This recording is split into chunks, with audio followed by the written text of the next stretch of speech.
For more on this, we are now being joined by Sharat Chandra, a noted crypto evangelist and the co-founder of India Blockchain Forum.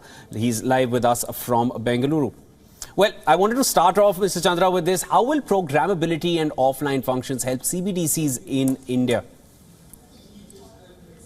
Sure. Thanks for having me. So if you look at the target of digital payments, which the government has set for itself, it's like 1 billion transactions per day.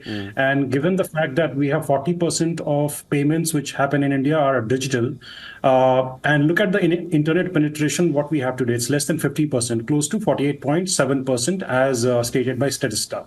Now, if you were to reach 1 billion transaction payments per day target, then we need to have these features like offline payments, because a significant portion of the population is still not having access to internet. Now, programmability also brings another dimension to payments where you can define the use cases where it can be used. And for example, let's say education of girl child, or let's say doling out medical benefits. Now, RBI says that there will be geographical limitations stating that these payments can be defined for certain region. Let's say there's a disaster in some state, then certain subsidies can be channelized through these programmable central bank digital currency payments. So it's a significant step, and this will also lead to higher adoption of digital payments in the country. Mr. Chandra, I also wanted to get your thoughts on this. What are some of the other measures that the RBI has taken to help CBDCs in the past? If we just take a look back.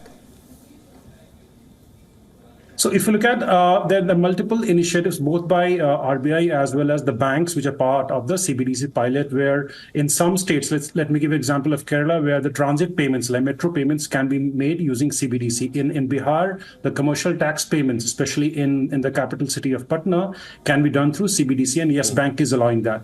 Now, banks are also incentivizing users in terms of giving cashbacks. If you're using digital rupee payments, then you'll be getting some amount of cashback, so that people start taking digital CBDC payments more seriously and move away from UPI to some extent, because MDR is zero on UPI, right? And it can't stay zero forever, right? You need to incentivize the payment ecosystem players as well. And that's where I think CBDC can become the alternate or one of the backup mechanisms for digital payments, where the CBDC payments can still remain free, but UPI for higher value payments can be made, can be charged.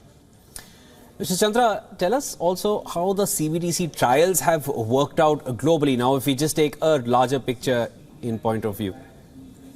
Right. So when it comes to CBDC experiments and trials, I would say China has been leading from the front. They already have clocked billions worth of transactions. But if I look at the APAC as a region, right, so this is where countries like say Singapore, where Monetary Authority of Singapore started programmable payments trials. They rolled out a paper called Purpose-Bound Money, something like a programmable payments white paper, where they're looking at what are the use cases where programmable payments can be done. Similarly, in Hong Kong, the Hong Kong Monetary Authority is already exploring 6 to 8 use cases where offline payments, programmable payments, settlement of capital market instruments using CBDC is being explored.